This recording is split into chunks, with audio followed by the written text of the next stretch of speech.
Direktorat Jenderal Badan Peradilan Umum Mahkamah Agung Republik Indonesia kembali menggelar rapat koordinasi juru bicara Satuan Kerja Peradilan Umum se-Indonesia yang dirangkai dengan pertemuan rutin Sarasehan Interaktif atau Perisai episode 8.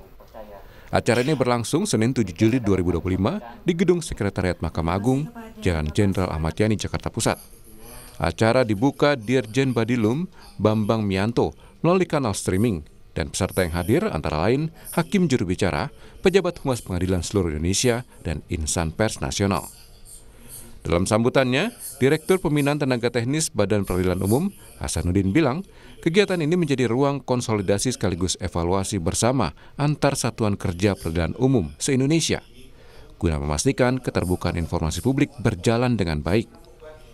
Ia menambahkan, Sarasehan Interaktif Perisai kali ini mengangkat tema pengadilan, media, dan keriuhan netizen. Sebuah tema yang sangat relevan di tengah derasnya arus informasi digital dan dinamika opini publik di media sosial dengan menghadirkan jurnalis dan analis media yang kompeten. Antara lain, Susana Rita, wartawan senior Kompas, Stefanus Pramono, redaktur pelaksana majalah Tempo sekaligus host Bocor Alus, Asep Rohimat, senior manajer PT Digifla Indonesia. Dengan kegiatan ini pertama adalah teman-teman juru bicara pengadilan atau humas pengadilan semua nanti akan lebih memahami pentingnya media. Satu. Kedua, juga bisa menginformasikan, menulis dengan baik atau memberitakan dengan baik hal-hal dari pengadilan. Kemudian berikutnya lagi tentu yang ketiga adalah Dandapala sendiri akan makin berkembang, semakin maju. Di mana Dandapala selama ini itu sudah banyak juga di-rewrite atau ditulis ulang tulisan-tulisan Dandapala oleh media mainstream. Dalam sesi diskusi, Stefanus Pramono, redaktur pelaksana majalah Tempo, menegaskan pentingnya keberadaan juru bicara pengadilan di tengah gencarnya arus informasi di era digital saat ini.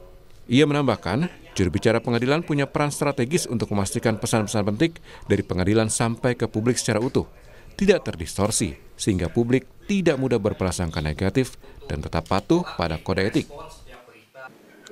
Jubir itu juga harus lebih terbuka. Tentu ada kode etik yang harus dipatuhi oleh aparatur di pengadilan ya, dan menurut saya ya itu tetap harus dipenuhi. Hanya saja seorang jubir pengadilan itu juga harus bisa benar-benar memastikan message-nya itu delivered dan juga terutama yang terkait dengan kepentingan publik supaya tidak timbul bias atau juga kemudian prasangka yang negatif.